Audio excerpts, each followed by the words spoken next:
예전에요. 이제 그 시골에서는 지금은 수돗물이 많이 이렇게 넘치도록 우리가 사용하잖아요. 정화를 거쳐서 이렇게 쓰는데 오염이 되기 전까지는 지하수를 많이 이렇게 팠어요. 근데 어느 마을에 이제 지하수를 잘 파시는 분이 있었어요. 10번을 딱 파면 10번 다 그냥 지하수에 성공하는 사람들이 이제 있는 것을 보고 어느 분이 그 비결에 대해서 이렇게 물었어요. 어떻게 하면 그렇게 우물을 팔 때마다 끝까지 100%의 성공을 확률을 가질 수 있냐 이렇게 질문을 했더니 이분이 이렇게 이야기하는 것 중에 하나가 뭐냐면요. 다른 사람들은요 우물을 파다가 또 이게 중간에 이제 포기를 한답니다. 그러면 우물이 나올 장소, 그러니까 물이 나올 장소는 잘 선택을 하는데 그것을 인내하지 못하고 참지 못하고 그냥 도중에 포기하고 다른 지역에 가갖고 또 물을 판다는 거죠. 그런데 이분은 물이 나오는 곳을 선정한 후에는 끝까지 그것을 믿고서 물을 판다는 거예요. 그랬더니 물이 잘 파는 그런 사람으로 이제 인식이 됐습니다. 삶의 목적, 어떠한 목적을 이루겠다는 생각을 가지고 살아갈 때는 어떠한 역경이라도 모든 것을 견뎌낼 수가 있습니다. 인생에 대한 목적, 하고자 하는 목적을 가졌을 때 그 목적을 이루기 위해서 지금의 고난과 역경은요, 다 그것의 밑거름이 되는 거죠. 오늘 찬양도 마찬가지잖아요. 인내함으로써 그것이 우리의 고난과 연단을 우리에게 주신다고. 그것이 뭐냐? 그 다음에 오는 소망들이 있기 때문에 이룰 수 있는 목적, 이루어지는 것들이 있기 때문에 그것을 그렇게 할 수 있다고 이야기합니다. 우리가 인간의 관점에서 보면 훌륭한 분들의 특징은 뭐냐면 불행한 환경 속에서 끈기 있게 인내하고 기다린다는 거예요. 사람은요, 언제나 자기에게 주어진 것이 있어요. 그러니까 천재가 되기까지는 인내가 필요하다는 거죠. 천재를 바라보는 사람들이 있을 거고, 알아보는 사람들이 있을 거고, 또 만남이라는 게 있어야 천재가 드러날 수 있는 거잖아요. 그런 것처럼, 우리가 서두른다고 해서, 이루어지지 않는 일들이 이루어지고 오는 것이 아니라, 인내를 통해서 나의 나된 것, 내가 하나님 앞에 바르게 그리스도인이 됐을 때 하나님께서도 응답하셔요. 제가 어느 기도원에 갔는데요. 기도는 언제까지 하십니까? 이렇게 질문을 했어요. 기도는요, 응답될 때까지 기도하는 거예요. 바로 물이 나올 때까지. 그렇게 했던 사람처럼 우리도 기도할 때는 이루어질 때까지 기도하는 거예요.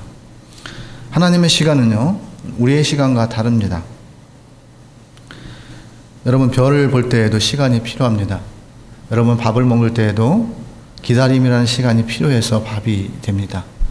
아내가 밥 짓는 시간을 우리는 어떻게 해요? 기다려야 됩니다.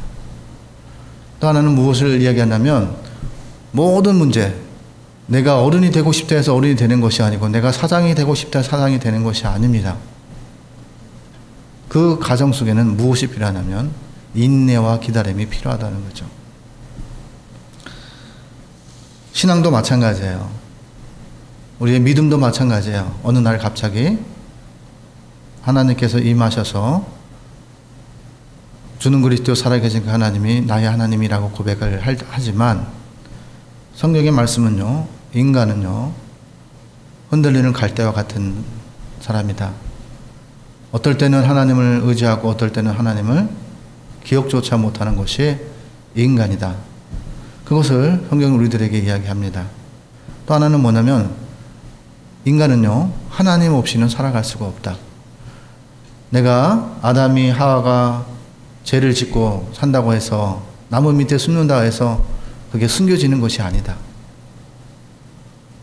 하나님을 의지하고 하나님을 찾을 때 우리에게 주어진 것은 무엇이냐면 참을 수 있는 것이 사랑의 하나이기 때문에, 성령의 열매이기 때문에 하나님의 도우심 없이는 참을성도 인내심도 한계가 있다는 것을 이야기합니다. 믿음도 또 나라도 가정도 전도도 어떻게 하냐면 포기하지 말라는 것이에요. 인내해야 된다는 거예요. 지금의 나약함과 지금의 모습이 전부가 아니에요. 그것은 하나님을 보는 것이 아니라 상황을 바라보는 거예요. 우리는요, 위기라는 단어들을 많이 지금 사용하고 있습니다. 그 다음에 만남과 만남들이 멀어져 가고 있는 상황 속에 있습니다. 그러나 그 가정 속에서 기억해야 될 것은 하나님이 우리와 함께 하신다는 거예요.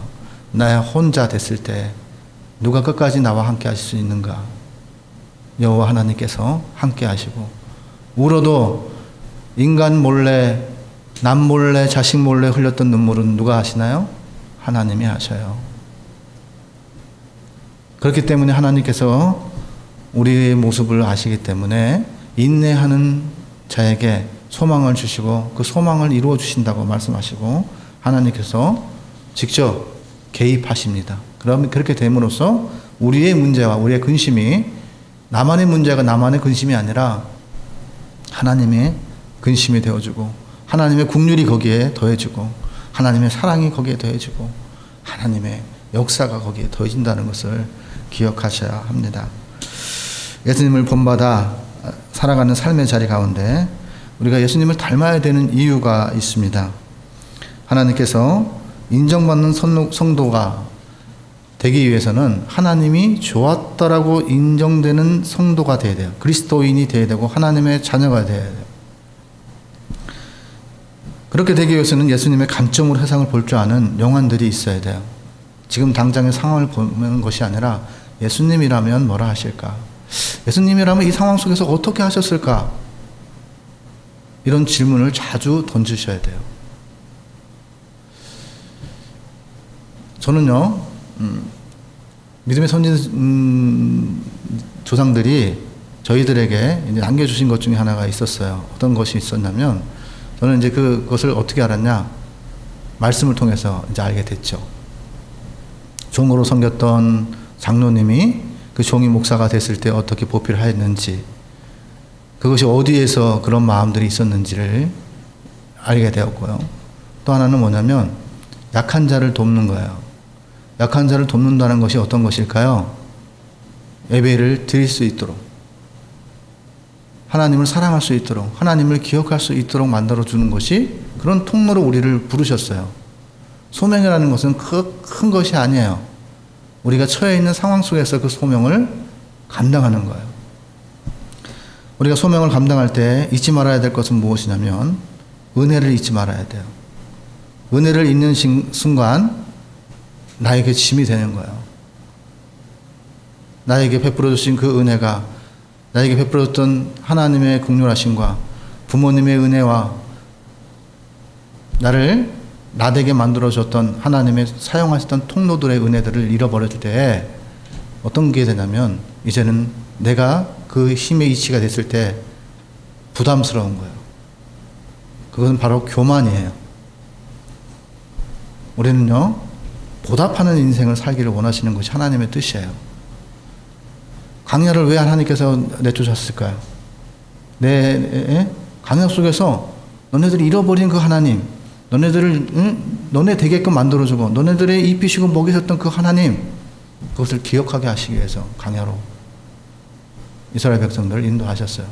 지름길도 있었어요. 하물며 그들은 하나님의 살아계심 하루하루를 살아가면서 인내하며 그 길을, 고난과 역경을 견뎌내고 이겼다는 거죠.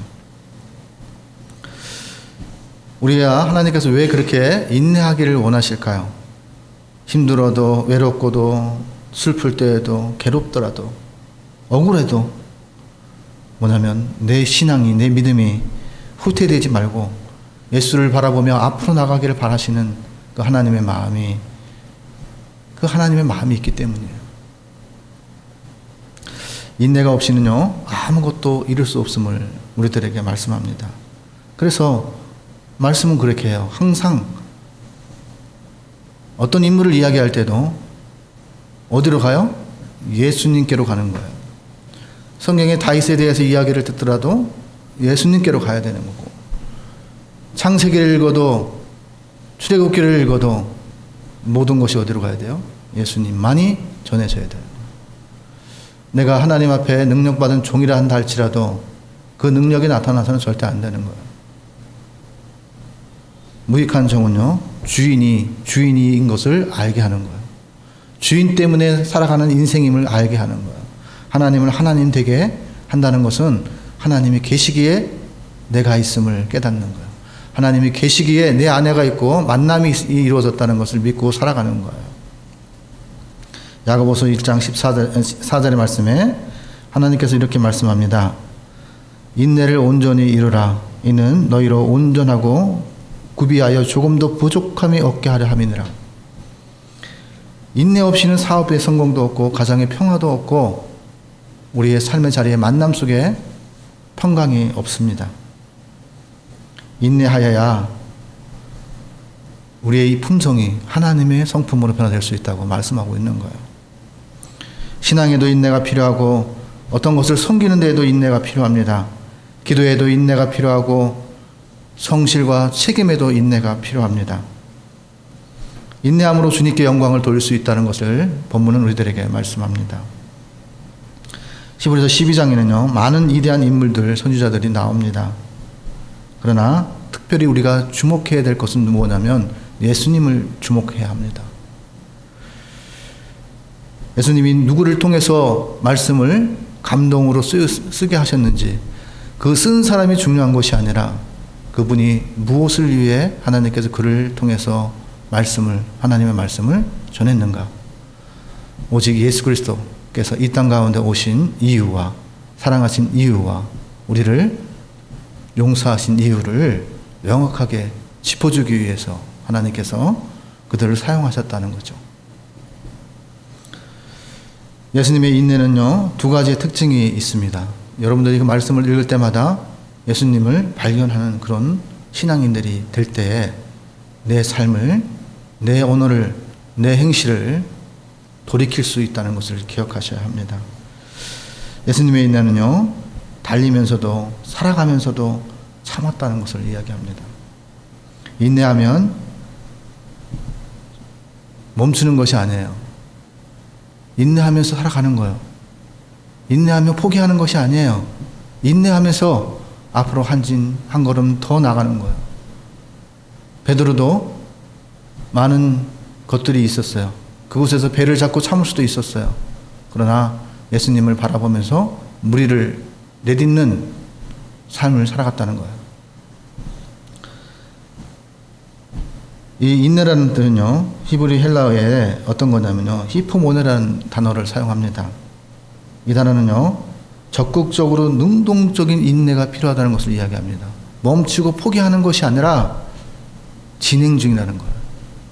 우리가 해야 될 일들을 하면서 인내하며 하나님이 하실 일들을 기대하고 소망하며 가야 된다는 것을 말씀하고 있습니다.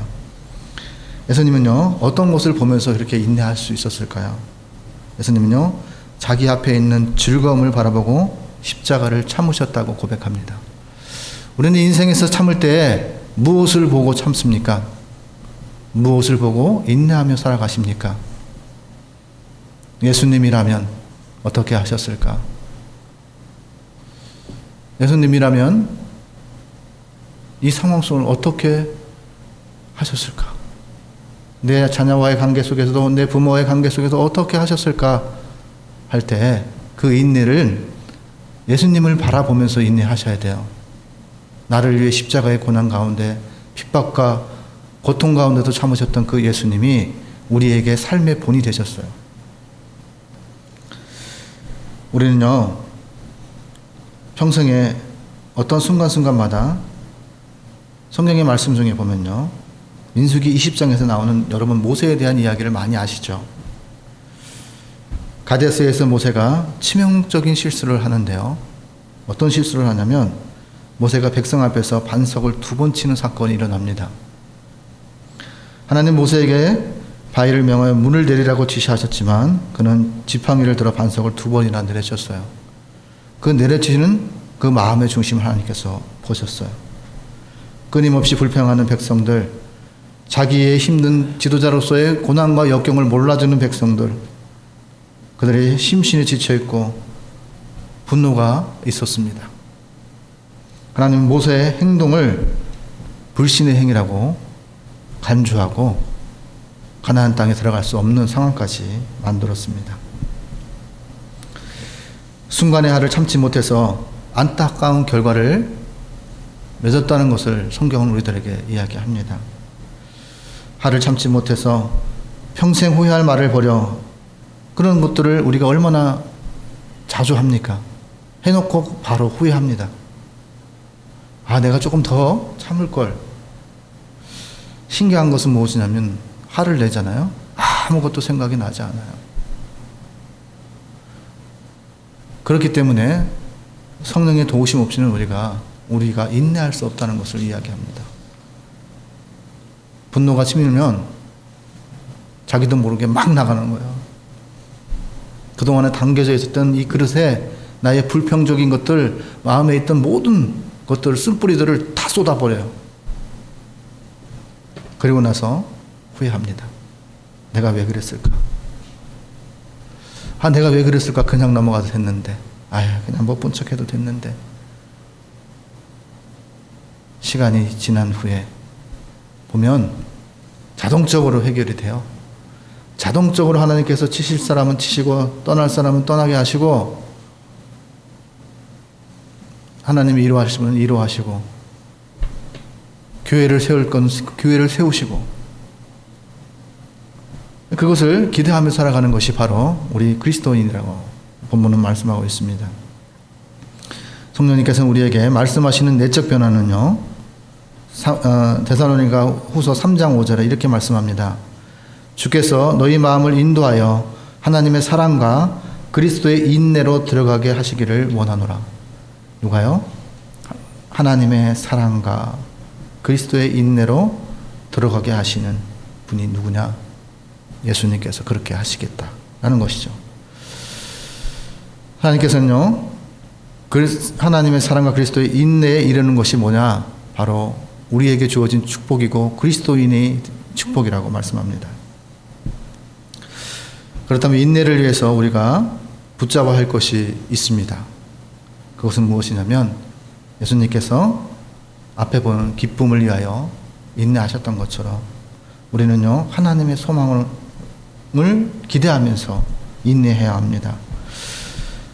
예수님은요, 십자가에서 아픔 속에서 고통 속에서 누구를 바라보았냐? 하나님 아버지를 바라보았습니다. 세상을 사랑으로 구원하고자 했던 하나님의 소망을 바라볼 줄 아는 명분을 가지고 있었기에 인내할 수 있었다는 것을 우리들에게 말씀합니다. 데살로니가 전서 1장 3절에 보면요, 너희의 믿음의 역사와 사랑의 수고와 우리 주 예수 그리스도에 대한 소망의 인내를 우리 하나님 아버지 앞에서 끊임없이 기억함이라고 말씀합니다. 그리스도 예수에 대한 소망의 인내를 기억하셔야 합니다. 인내를 붙잡아야 할 것은요, 두 번째로 뭐냐면 하나님의 공의입니다. 하나님의 공의는요, 인간이 해야 될 일의 결과를 누가 책임져신다? 하나님이 책임져신다. 복을 주시는 분도 하나님이시요, 그를 저주하는 분도 하나님이시요, 심판자 되신 분도 하나님이시라는 거예요. 하나님 아버지의 말씀 위에 굳게 서서 우리는 말씀을 붙잡고 살아가면 됩니다. 그것이 내 의로, 내 생각으로는, 내 지혜로는 세상적인 방법에 불과하다는 것을 인지할 때 네 모든 것을 주님께 의탁하나이다. 예수님의 십자가 위에 고백하셨던 그 고백이 여기 있는 저와 여러분의 고백이 되는 거예요. 베드로전서 2장 23절에 보면요, 예수님께서는요, 욕을 당하되 맞대어 욕하지 아니하고 고난을 받으시되 이협하지 아니하시고 오직 공의로 심판하신 이에게 부탁하였다고 합니다. 공의로 심판하신 이에게 부탁하면 됩니다. 우리 장로님께서 가끔 가다 보면 하나님께 기도하면 된다고 그렇게 얘기하시더라고요. 저는 그게 성경의 말씀처럼 하나님의 뜻이라 생각합니다. 하나님께서 갚아주실 겁니다. 하나님께 부탁하면, 심판하실 그 하나님께 부탁하면 하나님께서요, 공정하게 판단하신 하나님께서 우리의 자신을 맡기면 하나님의 공의가 어떻게 해요? 우리에게 약속으로 이루어진다는 것을, 그러면 하나님께서 갚아주십니다. 저도 하나님께서 많은 이 가정 속에서 아픔과 근심들이 있었어요. 그런데 하나님께서 놀랍게 만남의 복도를 허락하셨어요. 그것을 통해서 하나님의 공의는 이루어집니다. 하나님의 사랑은 이루어집니다. 인내를 위해서 우리가 붙잡아야 될 것은 세 번째로 무엇이냐면, 우리를 위해서 일하시는 하나님의 의지하고 기대하는 거예요. 그 기대함이 없다면 우리는 인내할 수가 없어요. 우리를 위해서 역사하시고 우리를 위해서 일해 주시는 그분, 대외적인 것들 주인이 하는 하나님이 하실 일들이 있음을 기억하셔. 그것 때문에 우리가 하나님을 의지하는 겁니다. 베드로전서 4장 19절에 보면요, 하나님께서 이렇게 말씀하십니다. 그러므로 하나님의 뜻대로 고난을 받는 자들은 또한 선을 행하는 가운데서 그 영혼을 미쁘신 창조주께 의탁할지어다. 하나님께 의탁하면 하나님께서 공의를 행하신다고 말씀하십니다. 요셉은요, 하나님의 신실함으로 자신을 의탁한 삶을 하나님께 보여주었습니다. 박해를 참는 사람은요, 하나님의 지혜와 능력과 신실함에 대해서 확신을 품는 사람이라고 성경은 우리들에게 말씀하고 있습니다. 여러분은 기꺼이 모든 상황이 하나님 손에 맡겨드리고 있는지를 한번 생각해 보아야 합니다. 우리를 일부러 화나게 만드는 상황, 또 일부러 해를 입히는 상황도 있을 것입니다. 우리를 짜증나고 실망하게 만드는 상황들, 매 순간 주변에서 우리는 일어납니다. 범사에 그것이 범사의 고민과 근심과 이 모든 것들이 우리와 함께 살아가고 있습니다. 그럴 때 우리는 어떻게 해야 합니까? 예수님을 바라봐야 된다. 예수님이 어떻게 참으셨는지, 예수님이라면 어떻게 하실지를 생각할 때 우리가 인내로서 하나님을 붙잡을 수 있는 것을 본문은 우리들에게 말씀합니다. 이렇게 우리가 인내를 배워야 되는 이유는요, 모든 일은 하나님의 시간표에 따라서 이루어진다는 것을 기억하셔야 합니다. 여러분 잘 아는 아브라함이 있죠. 이삭을 얻으려고 하다가 어떻게 했죠? 자기 시간에 맞췄어요. 급하게 한 결과가 이스마엘이라는 아들을 얻었죠. 그래서 이스마엘을 낳았던 것처럼 다른 해결책이 인간의 힘으로 그걸 해결하려고 했던 것을 통해서 어떻게 됐냐면, 결국 하나님의 나라 말씀이 이루어진 것도 있었지만 또 다른 사람에게 아픔과 헤어짐이라는 것이 있었다는 것을 꼭 기억하셔야 돼요. 인간의 방법은요, 아픔과 슬픔이 동반되어진다, 헤어짐이 동반되어진다 라는 것을 기억하셔야 합니다. 하나님은요, 만남과 기쁨과 평강을 그 안에 주시기를 원하시기 때문에 하나님의 시간에 우리를 맡기는 것을 기억하셔야 합니다. 다윗은요, 항상 이렇게 고백합니다. 내가 여호와를 기다리고 기다렸더니 귀를 기울이사 나의 부르짖음을 들으셨도다. 여호와를 기다렸더니 귀를 기울이셨다. 누가요? 하나님께서 귀를 기울이셨다. 우리는, 다윗은 무엇을 했어요? 기다리고 기다렸더니. 우리는 무엇을 해야 돼요? 기다리고 기다려야 합니다. 하나님의 시간 내 우리를 맡기는 겁니다.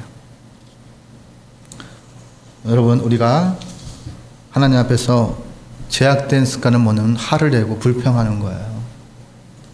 그것이 이제 인내로서 하나님께서 갚아주실 것을 기대하고 소망하시는 저와 여러분들이 되시기를 예수님의 이름으로 축원합니다. 아멘. 우리 찬송가 314장 부르신 후에 준비하신 예물을 하나님께 올려